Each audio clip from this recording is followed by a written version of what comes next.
영광의 하나님을 뵙는 복된 주일 예배의 자리로 나오신 성도 여러분을 환영합니다.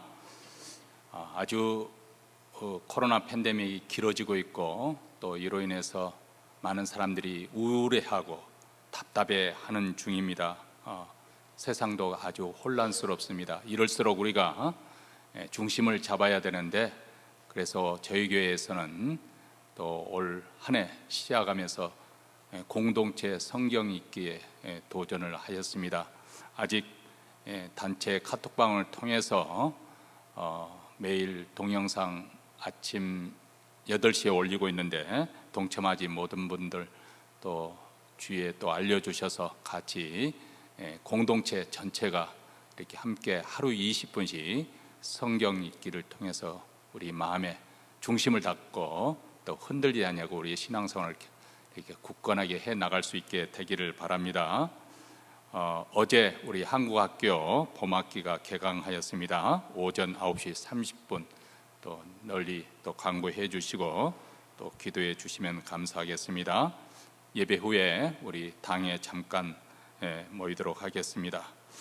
이제 사도신경으로 우리 신앙을 하나님 앞에 고백함으로 주일 예배 하나님께 드리겠습니다.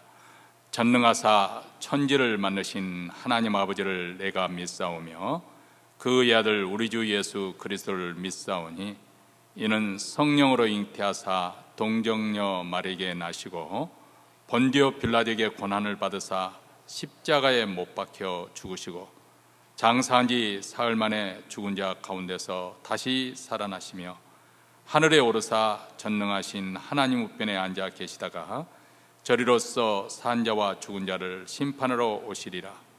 성령을 믿사오며 거룩한 공예와 성도가 서로 교통하는 것과 죄를 사하여 주시는 것과 몸이 다시 사는 것과 영원히 사는 것을 믿사옵나이다. 아멘. 찬송가 245장 시온성과 같은 교회 다 함께 부르시겠습니다.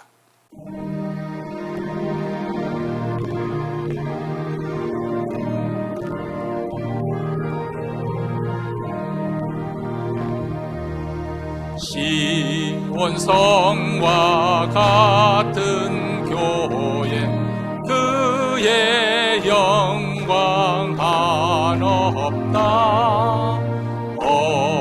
허락하신 말씀대로 주가 친히 세웠다. 반석 위에 세운 교회 흔들 자가 누구랴. 모든 원수에 워싸도 아무 근심 없도다. 생명샘이 흘러나와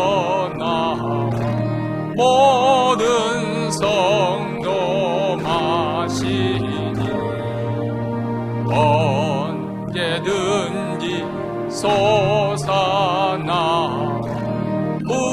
부족함이 없도다. 이런 물이 흘러가니 목마를 자 누구랴. 주의 은혜 풍족하여 넘치고도 넘친다. 주의 은혜 내가 받아 시온 백성 되는 때 세상 사람 비방해도 주를 찬송하리라. 그의 상 헛된 모든 영광 받지만 게 같으나 주의 자녀 받을 복은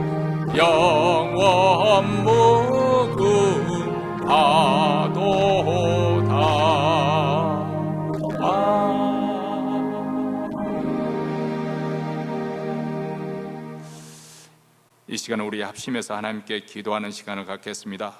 먼저 오늘 예배 가운데 우리 하나님의 영광이 나타나도록 하나님의 거룩의 그 귀한 빛에 사로잡히고 영광에 압도되는 그런 주일 예배, 우리 교회뿐만 아니라 몬트레에 있는 모든 교회, 또 특히 우리 한인교회, 우리 하나님의 임재가 생생하게 느껴지는 그런 역동적인 예배가 드려질 수 있도록, 하나님의 연락하시는 예배가 드려질 수 있도록 주여 주의 영광을 나타내 보여주시옵소서. 두 번째로는 하나님 교회를 주님 불쌍히 여겨주셔서 이런 코로나 팬데믹에서도 위축당하지 않게 하시고 복음의 역사가 중단되지 않도록 더욱더 우리 하나님 회개의 역사와 부흥의 역사가 불꽃같이 일어나게 하옵소서. 영적으로 성도들이 각성하며 깨어 일어나며 전심으로 하나님을 구하는 그런 놀라운 부흥의 역사가 임하기를 위해서 기도하십시다.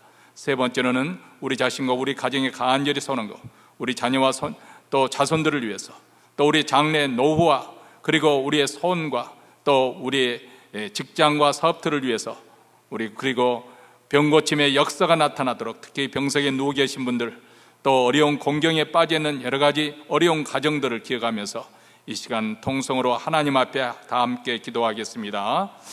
자비로우시고 은혜로우신 하나님 아버지, 오늘도 복된 주일을 맞이하여 하나님께서 저희들을 불러주시며 그리스도의 보혈을 힘입어 은혜 보좌 앞에 나오게 하시니 감사합니다. 하나님의 이름을 선포하며 찬양하며 주님 앞에 예배드리는 이 시간에 하나님의 영광의 빛이 비치는 축복된 시간이 되기를 원합니다. 하나님의 하나님 다신 우리 주님의 만유의 주가 되심을 통치하심의 아버지가 나타나도록 그 영광의 빛에 압도되는 그러한 주일 예배가 되어지기를 원합니다. 사랑하는 교회뿐만 아니라 못되는 모든 교회들, 특히 우리 한인교회 주여 주의 임재가 생생하게 느껴지시고 주님을 만나는 곳 돌아갈 수 있도록 우리 하나님 주께서 역사하여 주시옵소서. 이 시간에 주님의 영광의 빛을 비춰 주시옵기를 원합니다. 하나님 아버지, 특별히 하나님의 교회를 불쌍히 여겨주셔서 긍휼의 함자 자비하심까지 돌봐주셔서 이러한 코로나 팬데믹으로 해서 교회가 위축당하지 않게 하여 주시고 복음의 역사가 중단되지 않도록 주여 더욱더 힘있게 복음의 역사를 이루어갈 수 있도록 주의 교회를 주께서 회개케 하시고 돌이키게 하시고 영적으로 각성하게 깨어 일어나서 말씀과 기도로 헌신하는 귀한 교회가 되게 하여 주시옵소서. 전심으로 하나님을 찾고 구하는 귀한 교회, 아버지의 놀라운 부흥이 다시금 임하게 하여 주시옵기를 간절히 원하고 기도합니다. 자비로우시고 은혜로우신 하나님, 이 아침에도 아버지 하나님의 저희들이 간절히 소원하는 기도 제목이 있습니다. 자녀들을 위해서, 손주들을 위해서, 우리의 후손들을 위해서, 아버지 우리가 살아갈 이 미국 땅을 위해서, 또 대한민국을 위해서도 기도합니다. 자비하시는 하나님 아버지, 우리의 직장과 사업도, 우리의 장래와 우리의 소원하는 바를 주께 아뢰며 아버지, 특별히 병상에 누워 계시는 여러 아픈 성도들 우리 하나님이 치유하시고 병 고침의 역사가 임하게 하여 주시고 가정이 치유되고 회복된 아름다운 역사, 특별히 공경에 빠진 성도들의 믿음의 역사를 이어갈 수 있도록 우리 하나님 역사하시고 오늘 또 우리의 기도를 통하여 주님 하나님의 살아계심이 생생하게 느껴질 수 있도록 우리 하나님의 선하심을 맛보고 돌아갈 수 있도록 주여 우리 기도를 들으시고 이 예배를 연락하여 주시옵기를 간절히 원하고 기도하오. 주여 받아 주시옵소서. 하늘에 계신 우리 아버지여, 이름이 거룩히 여김을 받으시오며 나라의 임하오시며 뜻이 하늘에서 이룬 것 같이 땅에서도 이루어지이다. 오늘날 우리에게 일용할 양식을 주옵시고 우리가 우리에게 죄진 자를 사하여 준 것 같이 우리 죄를 사하여 주옵시고 우리를 시험에 들게 하지 마옵시고 다만 악에서 구하옵소서. 대개 나라와 권세와 영광이 아버지께 영원히 싸움나이다. 아멘. 하나님 말씀은 마태복음 28장 18절로부터 20절 말씀입니다. 우리 다 같이 한 목소리로 읽겠습니다. 예수께서 나와 일러 가라사대 하늘과 땅의 모든 권세를 내게 주셨으니 그러므로 너희는 가서 모든 족속으로 제자를 삼아 아버지와 아들과 성령의 이름으로 세례를 주고 내가 너희에게 분부한 모든 것을 가르쳐 지키게 하라. 볼지어다 내가 세상 끝날까지 너희와 항상 함께 있으리라 하시니라. 아멘. 아마 여러분 코로나 팬데믹이 끝나면은 이런 기회 모처럼 한번 세계 여행을 가고 싶다, 그 꿈꾸는 분도 계실 텐데 여러분들이 만약 유럽에 간다면 그 중에서 특별히 가보고 싶은 나라가 있을 것입니다. 근데 그 나라 가운데 아마 네덜란드라는 나라가 있지 않습니까? 그 네덜란드를 우리가 생각하면 문득 떠오르는 것이 있죠. 그 네덜란드의 상징이 될 만한 것이 있는데 그것은 튤립과 풍차이지 않습니까?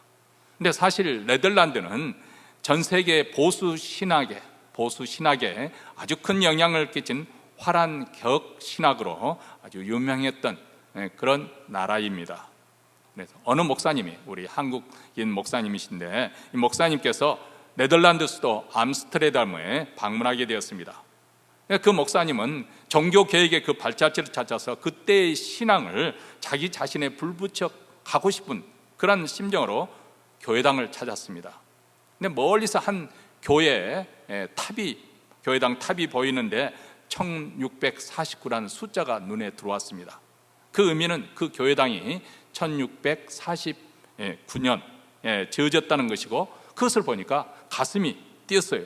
왜냐하면 그만큼 그 해가 종교개혁이 일어난 때와 아주 가까운 그런 시대였기 때문이죠. 그래서 기대하는 마음으로 그 교회당에 갔는데 아주 크게 실망스러웠습니다. 왜냐하면 그것은 더 이상 교회당으로 쓰이지 않고 요즘으로 말하면 교회 지역 동사무소, 시리홀 정도 그런 건물로 사용되고 있었기 때문이죠. 그런데도 이상하게도 시간만 되면 그 교회당에서 종소리가 흘러나온 그 마을 전체에 댕그랑하고 종소리가 흘러나오는 거예요. 목사님은 종소리를 들으면서 종교 개혁 시대의 향수에 젖었습니다. 그리고 현재의 실망스러운 모습에 눈물이 나오는 것을 꾹 참아야 했습니다. 근데 무거운 발걸음으로 빠져나오는데 의아한 생각이 드는 거예요. 아니, 더 이상 예배를 드리지 않는 곳인데 왜 종소리는 계속 울리는 것일까? 교회당을 나오면서 너무도 놀라운 광경을 보게 되었는데, 저녁이 되니까 그 지역 일대가 완전히 관광객을 대성하는 유흥업소로 변하는 모습이었습니다. 목사님은 의아했습니다. 도대체 저 사람들에게는, 아니 관광객은 그렇다 치지만은 그 지역에 사는 사람들은 교회당의 종소리가 도대체 어떤 의미일까? 무슨 의미로 받아들이고 있을까? 그 종소리는 더 이상 신성한, 어떻게 보면 영혼을 깨우는 그런 종소리의 역할이 아니라 이제는 단지 그 지역 사람들에게 종소리를 알려줄 뿐입니다. 종소리에 맞춰서 장사를 시작하기도 하고 또 종소리에 맞춰서 장사를 끝내기도 하고, 그 소리를 들으면서 버젓이 율락 행위를 하고 있습니다. 얼마나 슬픈 상황입니까? 한때 거룩한 하나님의 도시였던 곳이 이제는 교회당 종소리를 들으면서 유흥업에 종사하는 그 흥청거리는 도시로 바뀌는 모습을 보니, 그 모습은 마치 선지자 에스골이 그 아골 골짜기에 허옇게 널려있는 많은 뼈들을 보는 그런 심정이었다고 합니다. 오랜 세월 햇빛과 비바람에 완전히 백발이 되는 허옇게 되어버린 그런 백발, 다시는 소생할 수 없는 그런 절망을 느끼며 그 자리를 떠났다고 합니다. 물론 처음부터 그랬던 것은 아니었을 것입니다. 종교 개혁 시대에 살았던 그들의 조상들은 로마 카톨릭의 그 심한 박해 가운데서도 굳게 신앙을 지켰습니다. 그리고 주님에 대한 열정과 열심이 있었고 그들은 교회를 사랑했을 것입니다. 커다란 교회당을 지을 정도, 그만큼 큰 헌신도 있었을 것입니다. 그들은 종소리를 들으면서 교회당을 향해 발걸음을 향했을 것입니다. 그때 그 종소리는 그들의 삶의 중심이었습니다. 그런데 이제 남은 것은 겨우 교회당 바닥과 그리고 벽에 붙어있는 그 교회당의 유래에 대해서 적은 글이 남은 게 전부였습니다. 어느 순간부터 그 교회는 서서히 그렇게 쇠하기 시작했던 것이겠지요. 그 원인이 어디에 있는 것일까요? 물론 많은 시대적인 변화에 따라서 그 교회가 그렇게 쇠락해 버렸겠지만은 어쩌면은 교회가 교회담을 포기한, 교회가 본질적인 것을 더 이상 추구하지 않고 거기에서 벗어나 비본질적인 것을 추구하였기 때문이 아닐까, 그런 생각이 듭니다. 교회가 본질을 놓치고 비본질적인 것을 추구하게 된 가장 큰 이유는 어디에 있는 것일까요? 그것은 어쩌면 주님이 소원하시고 또 기뻐하시는 그 일보다도 어쩌면 사람들의 바라고 원하는 것을 추구하기 시작하기 때문에 사는 것이 그 시작이 아니었을까 생각해 봅니다. 좋은 교회는 어떤 교회인가? 당연히 교회의 설립자신 주님이 기뻐하시는 교회가 좋은 교회입니다. 주님이 원하시는 일을 행하는 교회가 좋은 교회죠. 그렇다면 주님이 기뻐하시고 원하는 것은 무엇일까요? 자, 오늘 본문으로 돌아가 보면 예수님께서 승천하실 때 제자들에게 마지막 당부하신 말씀입니다. 우리가 2022년 지금 코로나 팬데믹이 진행되고 있는 시점에서 신년을 맞아서 이제 마지막으로 우리가 6번째 2022년에 우리가 어떻게 살아야 될 것인가, 이것을 우리가 지금까지 5차례 그리고 오늘 6번째로 듣고 있습니다. 과연 우리 교회는 올 한 해 동안 무엇에 초점을 맞추고 어떤 방향으로 무엇을 목표로 해서 나아가야 할 것인가? 오늘 본문 말씀은 예수님께서 하늘로 승천하시면서 마지막으로 제자들에게 당부하신 말씀이기 때문에 어떻게 보면 유언과도 같습니다. 여러분, 보통 사람이 유언을 할 때는 그 평소에 그런 어떤 이해관계, 얽히고 설켰던 그런 이해관계에 따라서 말하기보다는 정말 자기가 하고 싶은 말, 꼭 전하고 싶은 말, 꼭 부탁하고 싶은 말, 그것을 자식들에게 또 주위 사람들에게 남기는 것이 유언이 아닙니까? 예수님도 하늘로 승천하면서 가장 소원하는 말을 제자들에게 말씀하고 있습니다. 훗날 이것을 가리켜서 우리는 지상명령이라, 예수님의 지상명령이라 그렇게 명명하고 있습니다. 이 말은 지상 최대의 명령, 그리고 위대한 명령, 반드시 따라야 하는 명령, 이것으로 해석할 수가 있겠습니다. 영어로는 The Great Commission, The Great Command 라는 그런 뜻이 있습니다. 그래서 커미션이란 말은 위임한 명령, 가장 큰 명령, 가장 위대한 위임이라는 그런 뜻입니다. 명령한다는 뜻도 포함되지만은 이 일을 위임한다, 부탁한다, 위탁한다. 다시 말하면 예수님께서는 이 세상의 가장 위대한 일을 제자들에게 위탁하고 이제 하늘로 승천하시는 것이죠. 그리고 위임을 받은 제자들, 12 그 예수님의 제자들은, 즉 사도들은 바로 교회를 대표하는 사람들이 아닙니까? 그렇기 때문에 예수님께서 위임하신 이 일, 이 명령, 이 말씀은 바로 모든 교회, 모든 세대에 걸친 모든 교회에 하신 말씀이고, 오늘 이 시대에 사는 우리 교회, 또 우리 자신들에게도 우리 주님께서 주신 말씀입니다. 우리가 귀담아 드려야 될 것이고 또 실천해야 될 명령이기도 합니다. 예수 그리스도 하나님의 아들이신 예수님이 이 땅에 오신 목적이 무엇이었을까요? 그것은 우리에게 하나님 나라를 주시기 위해서 이 땅에 오셨습니다. 우리가 예수를 믿기 전에는 영적 흑암 속에서 죄와 사망의 권세 아래서 종노릇을 하고 있었습니다. 그때 나는 인생을 즐기면서 화려하게 살 것을 꿈꾸면서 그렇게 인생을 산다고 했지만, 실상은 우리가 행했던 그 모든 것이 무엇이었느냐? 결국 죄의 열매를 맺을 뿐이었죠. 그때는 우리 인생이 부끄러움밖에 없었습니다. 그리고 그 길은, 필경은 사망에 이르게 되는 길이었습니다. 그런데 우리 주님께서 그리스도의 피로 우리를 구속하여 주셔서 하나님의 아들의 나라, 바로 은혜의 왕국으로 우리를 옮겨주신 것입니다. 우리로 하여금 복된 소망을 가질 수 있도록 우리에게 하나님의 자녀가 되는 이 놀라운 은혜를 입혀주신 것입니다. 예수님의 십자가와 부활, 십자가의 죽음과 부활, 승천은 바로 우리 같은 죄인들을 하나님 백성으로 만들기 위한 것입니다. 우리를 하나님의 백성으로 만들기 위한 사명을 가지고 그분은 이 땅에 오신 것이고, 또 이 일을 위해서 그분은 십자가에 죽으셨고, 또 이 일을 위해서 부활하셨고 하늘로 승천하셨습니다. 하늘로 승천하셔서 지금도 하나님 보좌 우편에서 이 일을 계속하고 계십니다. 그리고 그 일을 제자들에게, 또 교회에, 또 우리에게 당부하고 가신 것이죠. 그렇기 때문에 교회의 제일 되는 목적이 무엇이냐? 그것은 바로 당연히 영혼을 구해내서 천국 백성이 되게 하는 것, 하나님 나라 백성이 되게 하는 일입니다. 왜냐하면 우리 주님께서 이 일을 위해서 이 땅에 오셨고, 이 일을 위해서 십자가에 죽으셨고, 부활하셨고, 하늘에 승천하셨고, 또 이 일을 성취하게 하도록 성령님을 이 땅에 보내셨기 때문에 그렇습니다. 이 일을 우리에게 위임해 주신 것이죠.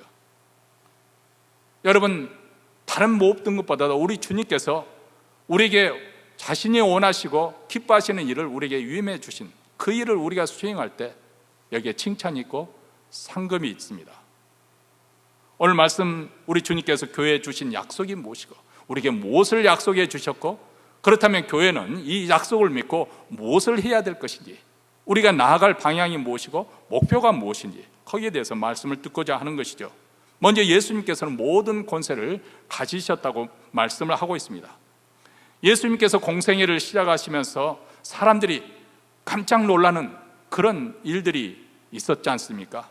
그 중에서도 예수님께서 말씀을 가르치실 때 사람들이 그 가르침에 놀랐다, 기이하게 여겼다, 압도되었다, 그렇게 표현하고 있습니다. 왜냐하면 다른 종교 지도, 다른 랍비들이 가르친 것과는 전혀 차원이 다른 그분의 가르침 속에 어떤 권세, 권위를 느꼈다는 것입니다. 또한 예수님은 병을 고치는 권세를 가지셨습니다. 어떤 병이든지 상관하지 않았습니다. 심지어는 절름발이도 그렇게 나았고 눈면 소경도 눈을 뜨는 그런 역사, 그리고 그 당시 불치병에 있던 이 문둥병도 깨끗한 피부로 이렇게 고침을 받았습니다. 아니, 더 나아가서 죽은 사람도 우리 주님께서는 살리셨습니다. 야이로의 해당장 딸 12살 먹은 그 딸이 방금 죽었을 때 우리 주님께서는 달리다쿰, 소녀야 일어나라 하니까 소녀가 일어났습니다. 나인성 가부의 아들은 죽어서 이제는 상여가 나가고 있는 그런 가운데 청년아 일어나라 하니까 일어났습니다. 나사로는 죽은 지 3일이 되었지만은 시체 가서 냄새가 나는 그런 상태였는데 나사로야 나오너라, 무덤 앞에서 예수님께서 외치니까 삼배의 옷으로 둘러싼 그 나사로가 걸어 나왔습니다. 그뿐만 아닙니다. 예수님은 떡 5덩이와 물고기 2마리로 남자 장정만 5,000명, 그러니까 여자와 자녀, 아이들까지 한다면 그 수가 더 많겠죠. 15,000에서 2만 정도 되는 사람을 다 배불리 먹이고도 남아서 12광저리를 가득 거두었습니다. 이 12광저리를 거두게 한 것이 참 기가 막힌 신의 한 수라고 생각합니다. 훗날 이 자유주의 신학자들이 예수님이 오병이의 역사, 그것이 어떻게 과학적으로 가능하느냐, 그런 일은 없다, 그렇게 주장하기 시작했습니다. 그들은 대신 뭐라고 그것을 설명을 했냐면, 그 오병이어를 가져온 소년이 점심을 내놓으니까 다들 배고프고 있는 상에 자기 목만 가지고 챙겨와가지고 내놓으면은 자기 목이 없으니까 다들 감추고 있었는데 그 소년이 내놓으니까 스스로 부끄러워가지고 다 꺼내어서 함께 먹었다고, 나눠 먹었다고 그렇게 말하는 거예요. 그렇게 해석을 그 사람들은 하는 것이죠. 그런데 먹고 12광주리는 그러면 어디서 난 거예요? 예수님께서 그래서 하나도 버리지 말고 다 남은 거 거둬들으라 해서 그 광주리가 12광주리 된 거 아니겠습니까? 어쨌든 예수님은 그런 놀라운 이적을 사람들의 눈앞에서 행하셨습니다. 큰 풍랑이 일어나서 집채많은 파도가 배를 삼키려 할 때 잠잠하라, 그 말씀 한마디에 그 파도와 그리고 바람이 잠잠하고 고요해져요. 그래서 제자들도, 그렇게 모시고 다니는 그 제자들도 깜짝 놀라서 도대체 이분은 뉘시게 이렇게 바람도 풍랑도 순종하는 거, 이렇게 놀랐지 않습니까? 그 제자들의 눈에 볼 때는 이 세상에서 이적을 행하는 그런 사람들의 차원이 아닌 것이죠. 한마디로 그것은 하나님의 아들로서 행하는 그 권세였습니다. 신적인 권세입니다. 그런데 그 신적인 권위를 가지고 오신 우리 주님께서는 하나님의 아들이심에도 자기 자신을 낮추시고 심지어는 죽기까지, 십자가에 죽기까지 복종하셨습니다.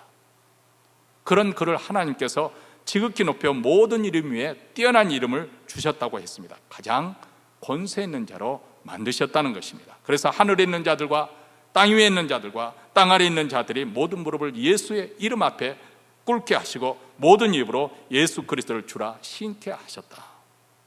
이 놀라운 권세를 가지신 우리 주님, 그분은 지금 하나님의 권능의 우편에 계십니다. 하나님 권능의 우편에 계신다는 것은 하나님이 가지고 있는 그 권능, 그런 권세, 능력, 영광, 그리고 존귀함, 그 모든 것을 그분이 가지고 계신다는 것입니다. 다시 말하면 온 세상과 온 우주를 다스리시고 통치하시는 만유의 주로 이 세상을 다스리고 계신다는 것입니다. 여러분, 초대교회 성도들은 이 점에서 우리 어쩌면 오늘날 사는 우리하고 좀 다른 점이 바로 이 점이 아닌가 생각합니다. 그들도 예수님이 우리 죄를 위해서 죽으셨다는 걸 믿었습니다. 십자가에 죽으셨다는 거 그분들도 믿었고요, 그분이 3일 만에 부활했던 거 우리도 믿은 것처럼 그분들도 믿었습니다.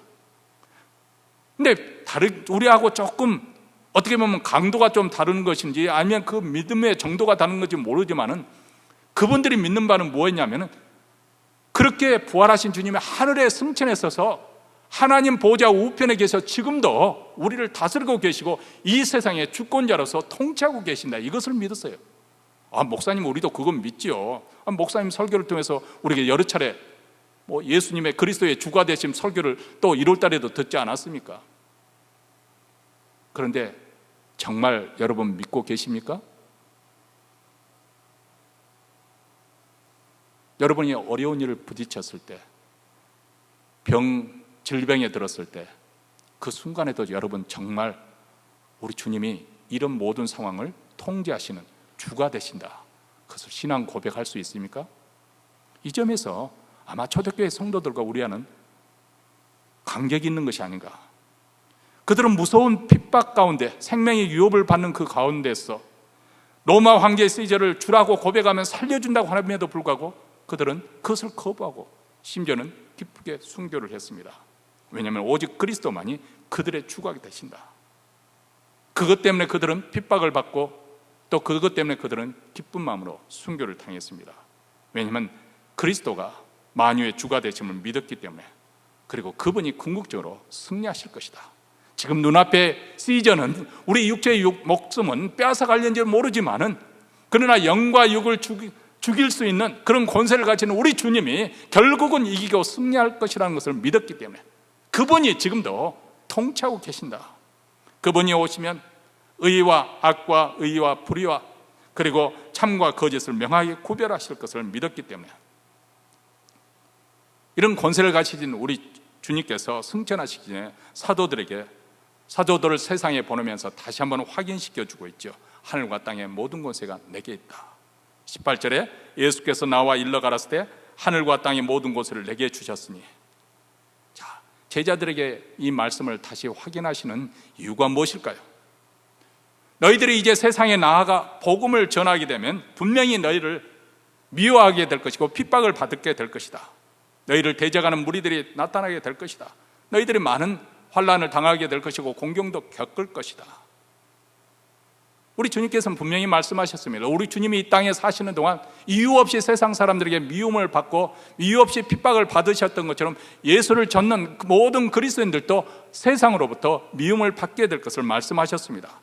그런데 두려워하지 말라는 것입니다. 온 천하의 권세가 바로 나에게 있다고 말씀하고 계십니다. 우리가 눈에 보기에는 로마 황제가 오늘날 말하는 대통령이나 장관들이나 유명한 어떤 세계적인 그런 재벌이나 그런 사람들이 세상을 좌우락하는 것 같이 보이지만은, 아니 그 세상 너머에 있는 악한 영들이 주관자가 되는 것처럼 보일는지 모르지만은, 그러나 내가 바로 이 세상의 주가 되신다. 너희는 두려워하지 말라, 염려하지 말라. 내가 내 능력과 권세로 너희를 도울 것이다. 참 이것을 지금 말씀하시는 것이겠죠. 여러분, 우리가 세상에 나가서 영혼 구원하는 일은 쉽지 않죠. 사실 만만치 않은 일입니다. 왜냐하면 세상 사람들이 그렇게 내가 구원받아야 될 그런 필요성을 느끼지 못하기 때문에. 여기서 말하는 구원이라는 것은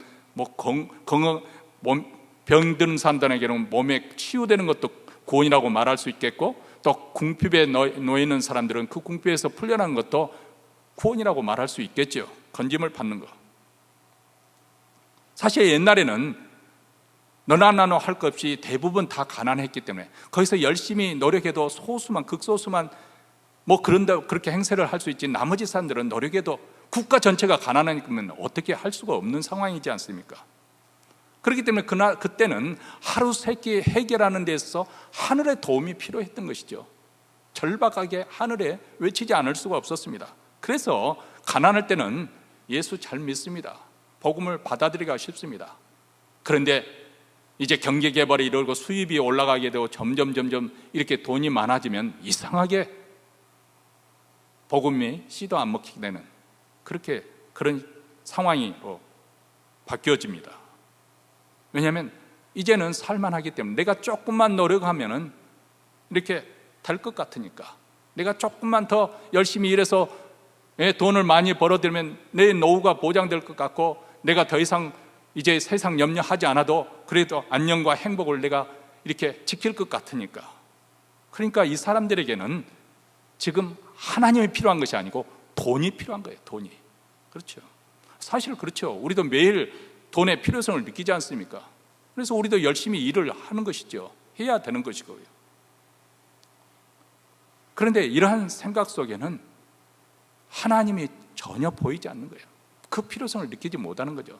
더더구나 내가 죄인이구나, 나에게 구세주가 필요하구나, 이렇게 절박하게 깨달지 않으면 왜 그들이 복음을 받아들이겠습니까?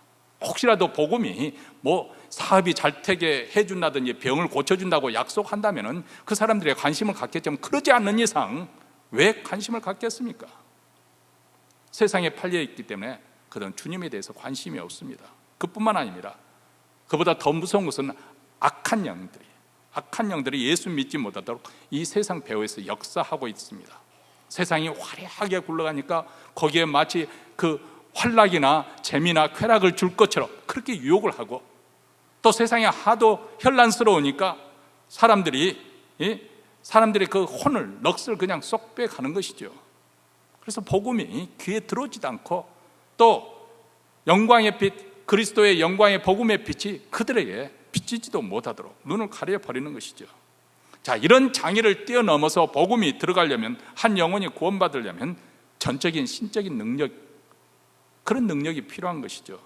바로 우리 주님께서 말씀하시는 그 권세라는 것은 이것을 말하는 것입니다. 우리 믿는 자에게 이 복음의 능력을 주시겠다는 거예요. 왜냐하면 주님께서 그 권세를 가지고 계시기 때문에 사도들에게 이런 권세를 주실 것이고, 그래서 사도행전에 보면은 이런 권세가 많이 나타나지 않습니까? 많은 능력이 나타나고 이적과 기적이 행해지죠. 병 고치는 권세가 나타나죠. 또 귀신을 내쫓는 권세, 심지어는 사도 베드로의 그곳에 손수건만 얹었다가 병자에게 갖다 놓으면은 병자가 벌떡 일어나는 그런 놀라운 기적도 일어납니다. 그뿐만 아닙니다. 에베소 지역에 사도 바울이 두라나 소원을 세우고 2년 동안 하나님 말씀을 전파하니까 도시 전체가 마술과 미신에서 깨어났습니다. 많은 사람들이 하나님을 두려워하고 죄를 자복하면서 마술을 행하던 많은 사람들은 자기의 마술책, 그것은 상당히 고가의, 왜냐하면 그 비법을 전수해 주는 것이 굉장히 비싼 책임에도 불구하고 그 책을 스스로 불태웠습니다. 오늘날 말하면 부적이나 우상이나 음란한 책이나 영상물이나 그 모든 것을 불태워 파괴했다는 거예요. 이것이 바로 그리스도께서 우리에게 주신 복음의 능력입니다. 여러분, 지금 악한 영들은 이 코로나 팬데믹 상황을 이용해서 사람들에게 두려움을 주고, 그래서 교회를 위축시키고 복음의 역사를 중단시키려고 역사를 하고 있습니다.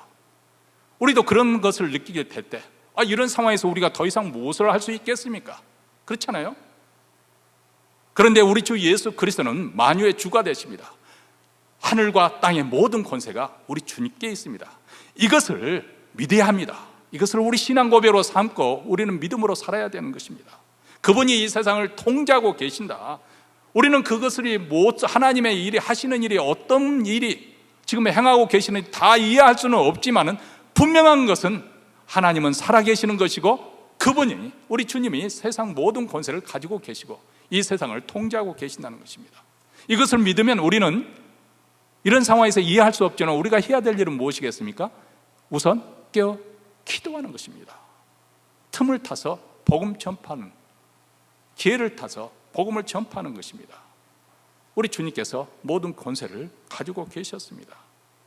우리 주님께서 이런 권세를 우리에게 주신 것은 두 번째로 우리에게 성취해야 될 사명이 있기 때문에 그렇습니다. 그 사명이 무엇이라고 밝히고 있습니까? 바로 영혼 구원에서 예수님의 제자로 삼는 것. 우리에게 교회당을 크게 지으라고 우리 주님께서 요구하지 않았습니다.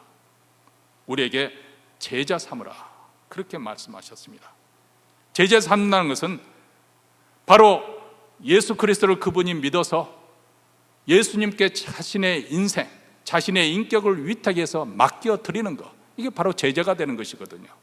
한마디로 예수의 사람, 예수께 속한 사람, 예수님이 주가 돼서 그 사람의 인생을 다스리는 사람, 또 예수의 정신으로 살아가는 사람, 한마디로 말하면 작은 예수가 되어서 이 생에 살아가는 것, 이게 바로 제자 삼는 일입니다.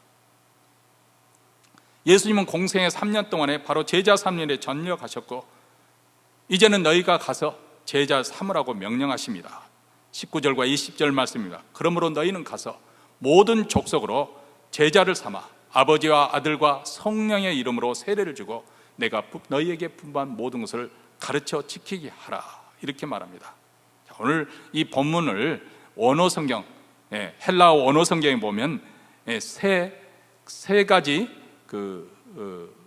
보조 동사, 분사형으로 된 보조. 이 분사형이라는 것이 한글 문법에는 없기 때문에 이해하기 어렵지만, 이 ing, 말하자면 여기에 세 가지 보조 분사형 동사가 나오는데, 가서 세례를 주고 그리고 가르쳐 지키게 하라, going, 그리고 baptizing, 그리고 teaching, 이렇게 분사형으로 표현이 되었습니다. 이 말은 무슨 말이냐면, 동사는 동사지만은 주동사를 보조하는 것, 수식하는 동사로 이 세 가지가 기록되어 있습니다. 그러면 주동사가 무엇이냐? make disciple, 제자를 삼는 것, 제자를 만드는 것. 가서 제자들을 삼으라, 세례를 줌으로 제자를 삼으라, 그리고 가르쳐 지킴으로 제자를 삼으라, 이 말씀입니다. 물론 교회가 예배를 드리는 것이고 말씀과 기도에 힘쓰는 것이고 구제사업도 필요하다면 해야 되는 것이고 선교도 열심을 내야 됩니다. 그런데 그 모든 일에 가장 우선순위가 있는데, 그것은 바로 우리가 영혼을 구원해서 예수님의 제자가 되는 것, 예수님을 따라가는 사람이 되도록 하는 것입니다. 자, 이 사명을 우리가 받았는데, 우리의 사명을 위해서 우리가 해야 되는 가장 먼저 세상으로 가라는 것입니다. 근데 오늘 교회를 보면은 앉아서 기다리죠. 특히 코로나 팬데믹 이 상황 제한 때문에 이를 핑계 삼아서 우리는 가려하지 않습니다. 아니, 우리는 지금까지 교회 안에서만 신앙생활 잘하면은 신앙생활 잘하는 것이라고 그렇게 생각했습니다. 믿는 사람들끼리만 재밌게 신앙생활 하려고 하는 것이고, 함께 모여서 은혜를 받고 세상에 나아가야 되는데, 아니, 설령 세상에 나아가도 또 세상에 나가서도 믿는 사람들끼리만 또 교제를 하려고 합니다. 어울립니다. 이러다 보니까 교회가 점점 세상과는 담을 높게 쌓게 되고, 아예 기독교 문화 속에서만 우리가 살게 되고 세상이 어떻게 돌아가는지 세상에 무관심할 그런 위험성이 있습니다. 아니, 세상 사람들이 우리 믿는 사람들을 보면 꽉 막힌 사람들, 대화가 되지 않는 사람들, 그렇게 인식이 되어 있습니다. 우리 주님은 우리에게 가서 세상 속으로 가라는 거예요. 하나님께서 자신의 독생자를 이 세상에 보내셨던 것처럼 그 아들 되시는 그리스도께서 우리를 세상으로 파송하시는 거예요. 세상에 가야 영혼을 구원하고 하나님의 백성으로 삼는 역사가 일어날 수 있기 때문에 그렇습니다. 그러므로 우리는 교회당에서 우리가 신앙생활 잘하는 것 중요합니다. 여기서 예배도 드리고 열심히 기도도 하고 말씀 훈련도 잘 받는 거 중요하는데, 그런데 흩어져서 세상 속에서 여러분의 직장과 사회생활 속에서 우리는 예수를 전하는 일을 우리는 목표로 삼아야 됩니다. 교회 안에만 머물러 있으면 하나님이 기뻐하지 않으신 거죠. 복음을 들고 세상으로 나아가야 되는 것이죠. 우리가 이렇게 나아갈 때 우리 주님께서 약속을 해 주십니다. 가서 영혼 구원하여 제자 삼는 그 일에 우리 주님이 약속을 주십니다. 여러분, 이 사역은 우리 주님께서 순종하겠다는 그 자세와 영혼을 사랑하는 그 마음으로부터 시작하게 되어지고, 또 이러다 보면 우리의 시간과 물질이 필요로 할 때가 있어요. 희생이 요구되는 거죠. 그렇지만은 다른 모든 사역보다도 하나님의 칭찬이 있고 우리 주님이 기뻐하시는 일이니까 이 일을 행하는 우리도 기쁨이 있죠. 즐겁습니다. 피곤해도 내 영혼에 찬양이 흘러나오는 것이죠. 그뿐만 아니라 여기도 큰 상급이 있습니다. 영혼을 구원하는 에게 영광의 멸류관이 준비되어 있다. 그래서 빌립보서에 보면 사도 바울이 빌립보 교회를 향해서 너희는 나의 기쁨이요 멸류관이다 이렇게 말하고 있는 거 아니겠습니까? 사도 바울이 복음을 전파해서 그래서 예수고 그들을 하여금 예수를 쫓는 그런 제자다운 삶을 사도록 만든 그들이야말로 천국에도 가서 하나님께 드릴 열매들이기 때문에 이런 수고를 아끼지 않는 사람에게 우리 주님께서 약속을 오늘 본문에서 하고 계십니다. 20절에 볼지어다 내가 세상 끝날까지 너희와 항상 함께 있으리라. 우리 주님께서 항상 함께 하시다. 물론 우리 하나님께서 항상 우리와 함께 하시죠. 이 세상은 우리 하나님은 전지전능하신 분이시잖아요. 예? 무소부재하신 하나님. 그 말은 우리 하나님의 존재가 충만하게 존재하지 않는 영역이 없다는 거예요. 다 우리 하나님은 편재해 계십니다. 어느 곳에나 다 알고 다 계십니다. 그런데 그때 함께 하시겠다는 그것보다도 우리가 주님의 소원을 알고 주님의 기뻐하시는 일에 충성하면 우리 주님이 나와 함께 하신 것, 우리 주님이 결코 우리를 홀로 내버려 두지 않고 함께 하신 것을 지금 약속하고 있는데 그것이 구체적으로 우리에게 느껴지게 하고 깨달아지게 하고 또 경험되게 하시겠다는 그런 뜻으로 우리가 받아들일 수 있습니다. 왜냐하면 이를 위해서 우리 주님께서 승천하신 후에 또 다른 보혜사를 이 땅에 보내주셨지 않습니까? 또 다른 보혜사는 바로 성령님을 의미합니다. 그러니까 보혜사라는 것은 위로자, 또 아니면 함께 있는 그런 상담자, 뭐 이런 뜻으로 해석이 가능합니다만은 예수님은 보혜사 하나님으로서 이 땅에 오셨어요. 그분이 우리와 함께 하셨고 우리를 위로하여 주셨고 우리의 상담해 주시고 우리를 치유하시고 회복시켜 주시는 역사를 하셨습니다. 그런데 그분이 승천하신 후에 또 다른 보혜사를 보내주셨는데 그 위로자가 바로 성령 하나님이십니다.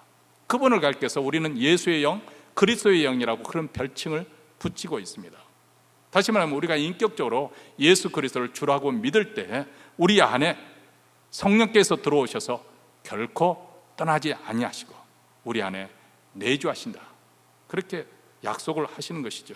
그래서 우리로 하여금 주위 사람들이 아무개는 하나님이 함께 하시는구나, 하나님이 함께해서 도우시는구나, 그것을 보이게 하시겠다는 거예요. 그것이 드러나게 하시겠다는 것입니다. 어떤 사람에게 이런 일이 충만하게 더 일어날 수 있는 것인가? 그것은 바로 주님의 명령, 주님이 유임하신 그 일, 영혼 구원하고 제자 삼는 일에 열심인 사람입니다. 사실 나를 하나님의 일꾼으로 삼아 주신 것도 감사한데 주님께 쓰임받는 것이 얼마나 영광스러운 일입니까? 거기에 우리 주님의 임재까지 약속해 주십니다. 그러므로 두려워하지 않습니다. 담대합니다. 그분이 모든 것을 책임져 주시니까 염려하지 않습니다. 그분이 나와 함께 하시겠다고 약속하십니다. 독일의 신학자 헬무트 텔리케라는 분이 계십니다. 제가 이분 이름을 알게 된 것은 신학교 가서 첫 강의를 들을 때 교수님이 이분의 아주 작은 소책자를 소개해 주셨어요. 그 소책자의 내용은 뭐냐면 처음 신학에 입문하는 신학도가 빠지기 쉬운 위험, 다시 말하면 신학교에 가가지고 새로운 신학적인 지식을 많이 배우잖아요. 뭐 이성이, 개신이, 고등 비평이 돼. 여러분들은 신앙생활하면서 그런 말 별로 안 듣잖아요. 근데 신학생들은 그것을 다 이제 하나의 목회하기 위해서 도구로 삼기 위해서 교육을 받는 것이죠. 근데 그 신학생이 이제 지적으로 그렇게 계속 배우니까 얻어 들은 것이 많겠죠. 그러고 난 방학이 되어서 고향에 돌아왔는데 이제 어렸을 때부터 신앙생활을 같이 했던 그 청년들, 친구들과 같이 모여서 대화를 하는데 뭐 소박하게 신앙에 관한 이야기, 자기 체험 이야기, 뭐 간증 비슷하게 하면은 이 청년이 그때마다 초를 친 거예요. 그거야, 그때는 뭐 예수 그리스도 그에 대한 학문이 이렇게 많이 진보가 된 것, 발전이 되지 않았기 때문에 그때는 이렇게 말한 것이 사실, 조금 전에 말한 대로 오병이의 역사 사건, 그런 것은 과학적으로 믿을 수 없는 거. 우리가 이성적으로 그것은 예수님이 그걸 통해서 뭘 말씀하시느냐, 그 의미만 알면 되는 것이, 그것이 실제로 믿는다는 것은 비이성적이야. 오늘날 과학적인 그런 시대에 사는 우리가 어떻게 그것을 믿을 수 있겠냐, 이런 식으로 하나하나 할 때마다 다 초를 짜서 처음 그런 말을 들을 때마다 신학 공부를 못했던 그 사람들은 괜히 위축당하고, 우리가 신앙생활 잘못하고 있는가, 이렇게 위축당하고, 그러다가 그냥 그렇게 함으로써 그들의 신앙을 아주 난던질을 해버리는 그런 것에 대한 위험성, 그걸 경고하는 아주 조그만 소책자입니다. 지적인 교만이 가졌던 위험성에 경고하는 글이에요. 근데 어쨌든 이 헬무트 텔리케라는 분이 이제 신학부에서 오랫동안 교수 생활을 했던 분인데, 이분이 나치 치하에서 사역을 했을 때 일어난 에피소드를 소개해 드리려고 합니다. 어느 날 낮 시간에 교회에서 아주 소수의 무리들을 가지고 함께 성경 공부를 하고 있었습니다. 젊은 사람들은 다 군대 전쟁 때문에 다 끌려가고, 이제 남은 사람은 나이 드신 분, 또 신체 장애자들, 그런 분들만 앉아서 아주 적은 무리가 목사님과 함께 성경 공부를 하는 거죠. 근데 교회당 옆으로 훤히 뚫려 있는 도로로 히틀러 군대들이 지축을 흐르면서 행진을 그렇게 합니다. 텔리케 목사님은 잠시 자리에 일어나서 창가에 다가가서 군대 행렬을 내려다보고 있었습니다. 인천에 한창 꽃다운 그 나이에 그 젊은이들이 나치 군대의 유니폼을 입고 아주 보무당당하게 걸어가는, 기세좋게 다니는 그것을 보고 있었습니다. 그 순간 텔리케 목사님 마음 한구석에 깊은 회의의 검은 독버섯이 피어올랐습니다. 나는 지금 뭐를 하고 있지? 지금 역사의 주인은 저 젊은이들을 마음껏 주무르고 있는, 초종하고 있는 히틀러가 아닌가? 그가 정말 통치자로서 세상을 호령하고 있지 않는가? 근데 나는 지금 히틀러가 쓸모없다고, 이렇게 벌어진 사람들, 소외된 사람들, 그 장애인들, 나이 들은 그 늙은 사람들을 앉혀놓고 내가 지금 뭘 하고 있지? 이것이 무슨 의미가 있는가? 이런 회의와 절망감이 드는 것이죠. 어쩌면 오늘 이 시대에 사는 우리 그리스도인들에게도 동일한 회의와 절망감에 사로잡힐 수 있습니다. 지금 코로나 팬데믹 상황 속에서 우리가 할 수 있는 것이 무엇이겠어요? 그렇죠? 지극히 제한된 거예요. 물론 세상에서 이전보다 더 잘 됐다는 그런 소식도 많이 듣지만, 그런 분보다도 우리 주위 보면 그렇지 않은 분들이 더 많잖아요. 답답하고 힘들고 우울하고, 또 우리가 이렇게 주일마다 나와서 예배드리는 것이 도대체 무슨 의미가 있는가? 아니, 여러분만 그렇게 답답한 것이 아니라 목회자인 저도 그런 답답함이 있어요.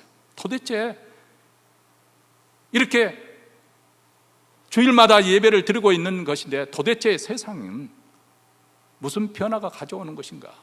답답함이 있습니다. 우리의 무능함, 우리의 무력함에 절망하는 것이죠. 그런데 바로 이렇게 텔리케 목사님이 생각하는 그 순간에 뇌를 스쳐가는 하나님의 말씀이 있습니다. 그것이 바로 오늘 본문이었어요. 하늘과 땅의 모든 권세를 내게 주셨으니 너희는 가서 모든 족속으로, 모든 사람으로 제자를 삼으라. 제자를 삼으라. 보라, 내가 세상 끝날까지 항상 너희와 함께 있겠다. 이 본문 말씀이 문득 떠오르는 거예요. 그 순간 텔리케 목사님은 주먹을 불끈 쥐고 자신에게 속삭였습니다. 그렇다. 하늘과 땅의 권세를 쥐고 있는 자는 히틀러가 아니라 우리 주님이시다. 그리고 나는 그 주님의 제자이다.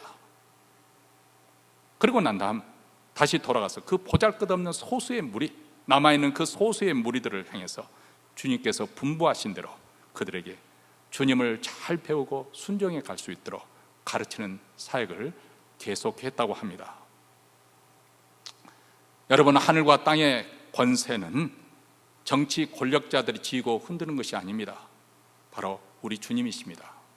그 주님께서 세상 끝날까지 교회와 항상 함께 하시겠다고 약속하고 계십니다. 아니, 우리에게 성령으로 인을 쳐준 이 그리스도인에게 우리 안에 성령께서 항상 내주하시고 결코 고와 같이 내버려 두지 아니하십니다. 그러므로 이 사명을 받은 우리의 해야 될 일은 세상에 나가서 주님의 제자를 삼는 일이에요. 아니, 우리가 직접적인 그런 일을 할 수 없을지 모릅니다. 적어도 우리는 그 디딤돌이라도 될 수 있지 않겠어요? 내가 디딤돌이 되어서 그들이 그리스도를 보게 하고, 내가 디딤돌이 되어서 그들이 교회로 나오게 하고, 내가 디딤돌이 되어서 그들로 하여금 예수님을 쫓는 제자다운 삶을 살 수 있도록 도와줄 수 있지 않겠습니까? 그 명령인 예수님의 제자인 우리 모두에게 위임하신 것입니다. 여러분, 우리 주님께서 다시 오시면은 이 세상이 아무리 화려하고 아무리 잘 나가고 과학 문명이 아무리 발달하고 그래서 사람 수명이 아무리 길게 오랫동안 이렇게 산다고 할지라도 곧 그런 세상이 오게 될 거라고 미래학자들이 계속 말하고 있잖아요. 우리는 지금 믿겨지지 않지만은 그 어떤 시대보다도 지금 아주 어떻게 보면 10년 단위나커녕 지금은 5년, 1년 단위로 세상이 기술이 굉장히 개발이 되고 있고 발전이 되어 있어요. 그래서 사람들도 이런 시대가 자동차 부품을 갈아 끼듯이 앞으로는 그 공장에서 우리의 장기 이식을 다 배양을 해가지고 뭐 간이 필요해? 그럼 간 갈아 끼고, 심장이 필요해? 심장 갈아 끼고, 뭐 다리가 필요해? 다시 하고, 또 세포가 그 뭐 약을 주사를 놓으면은 세포가 재생할 수 있도록 이렇게 만드는, 지금 그런 식으로 세상이 발전하고 있고 지금 변해가고 있습니다. 조만간에 모든 것이 인공지능으로 자동화될 그런 시대가 올 것입니다. 그런데 뭐 세상이 정말 그렇게 될 것인지는 모르겠고 우리가 가봐야 알겠지만 한 가지 분명하게 있습니다. 아무리 과학 문명이 발달한다고 했더라도 이 세상은 악합니다. 그리고 이 세상은 결국 불타 없어질 것입니다. 옛 질서는 다 무너지게 될 것입니다. 그리고 새하늘과 새 땅이 들어서게 될 것이고 우리는 새로운 질서, 바로 천국의 질서 가운데 의와 평강과 기쁨이 충만한 그 나라의 왕같이 우리 주님과 함께 다스리며 살게 될 것입니다. 저는 뭐 세상 일에 대해서 가볍게 말하려고 하는 것은 아닙니다. 단지 주님의 일, 하나님의 일, 신령한 일에 대비하다 보니까 우리 주님도 그렇게 가정에서 말씀했잖아요. 너희 부모와 너희 처자식을 미워하지 않으면 나의 제자가 될 수 없다. 정말 미워하란 말이 아니라 주님을 사랑하는 것이 얼마나 강조하여야 했기 때문에 그렇게 표현을 하신 거예요. 저도 세상을 그런 뜻에서 말한 거지 결코 가볍게 말하려는 것은 아닙니다. 우리도 열심히 살아야죠. 그러나 우리는 역사의 종말을 알고 있는 사람이에요. 세상 부귀는 다 터덥다. 여기 계시는 권사님들, 뭐 오래 사신 분들은 다 아실 거예요. 우리 인생이 얼마나 덧없는지. 아니, 돌아보니까 어느덧 우리 한평생이 다 흘러가 버렸지 않습니까? 그렇죠. 오직 하나님의 뜻을 행하는 자들만이 영원히 거하게 될 것입니다. 우리가 아무리 많은 것을 가지고 있다 할지라도 하나님의 나라와 그 일을 위해서 사용된 것만이 의미가 있는 것이고 가치가 있는 것입니다. 나머지는 다 의미 없는 거예요. 천국 곳간에 가지고 갈 것은 이 땅에서 내가 많이 성취한 것, 쌓아놓은 것, 그것을 가지고 가는 것이 아니라 나의 헌신과 봉사와 물질과 시간을 들여서 재능과 은사를 통해서 맺었던 이 열매만을 가지고 우리는 주님 앞에 나가게 될 것입니다. 아니, 조만간에 뭐 여기 계시는 분들은 우리가 대부분 다 그렇지 않습니까? 젊었을 때는 다른 사람의 그 장례식에 참석해도 나는 죽음과는 상관이 없는 줄로 그렇게 생각들 하고 삽니다. 그렇죠. 뭐 내일로 생각하면 무서워서 어떻게 살겠어요. 장례식에 가서도 그 죽음이 나일 수도 있다는 생각을 그렇게 우리는 생각하지 않으려고 하죠. 아예. 근데 알죠. 우리 마음 가장 깊은 곳에 점점 그날이 다가오고 있다는 것을.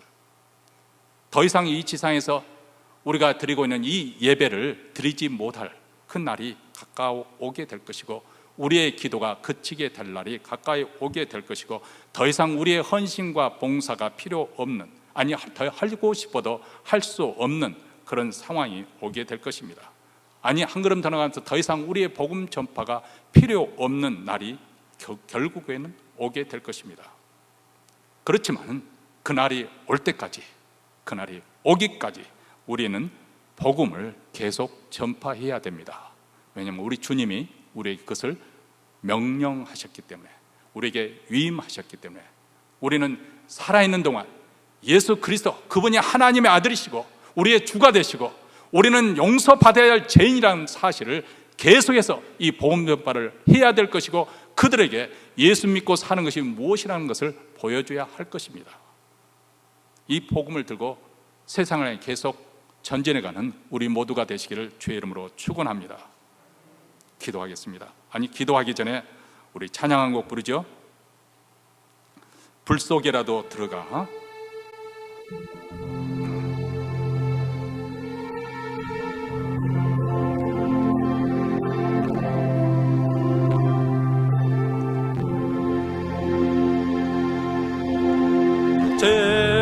죄악된 세상을 방황하다가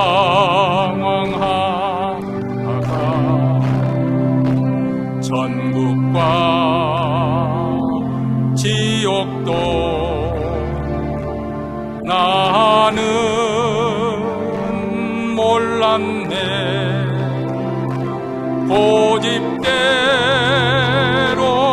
영죽을 험한 세상이 왜 그리 더러운지 이제야 아네. 불 속에라도 들어가서, 불 속에라도 들어가서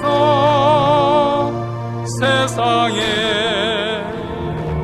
널리 전하리. 주의 사랑, 탕자를 살려준, 탕자를 살려준 주님 말씀에 죄인의 두 다리 묻어 두었네. 아들이여 일어나 내 손을 잡고 남은 모든 영혼 바치라. 불 속에라도 들어가서, 불 속에라도 들어가서 세상에 널리 전하리. 주의 사랑을 골고다 언덕길 오르시 거친 바다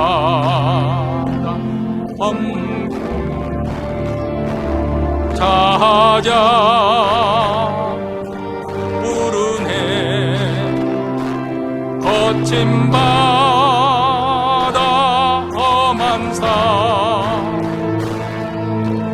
비가 맺혀도 십자가 내가 지고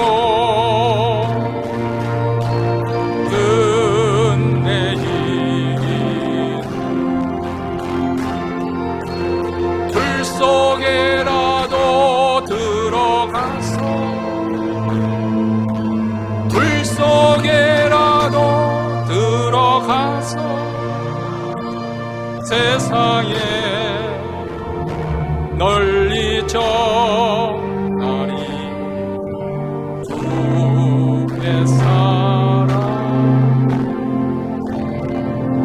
2절을 다시 한번 부를 텐데요, 이 가사가 어떻게 쓰냐면, 이 작사하신 분이 최수동 씨라는 분이신데, 이분이 어렸을 때 부모님의 기도 가운데 성장하고 기독교 가정에 달았는데, 이제 커서 세상에서 이제 출세의 길을, 성공의 길을 다니다가 주님과 멀어지고 말았습니다. 주님 없이 세상에서 성공적인 화려한 삶을 그렇게 살다가 그만 불의한 사고에 의해서 큰 사고를 만나가지고 두 다리를 상실해버리는 비극적인 상황을 맞이하게 되었습니다. 그때 비로소 주님을 만나게 되었고 주님께 돌아오는 역사가 일어나게 된 것이죠. 그래서 우리가 3절의 가사는 바로 그런 뜻이 담겨있는 내용입니다. 우리도 한때는 주님과 멀리 살았습니다. 주님과 상관없는 그런 인생을 살았습니다. 근데 하나님께서 우리를 찾아오셔서 그리스도의 피로 구원해 주시고 하나님 자녀로 삼아 주셨습니다. 그렇다면 우리가 남은 여생 무엇을 위해 살아야 될 것인지 이 아침 다시 한번 다짐해 보는 시간이 되었으면 좋겠습니다. 3절, 2절을 부르겠습니다.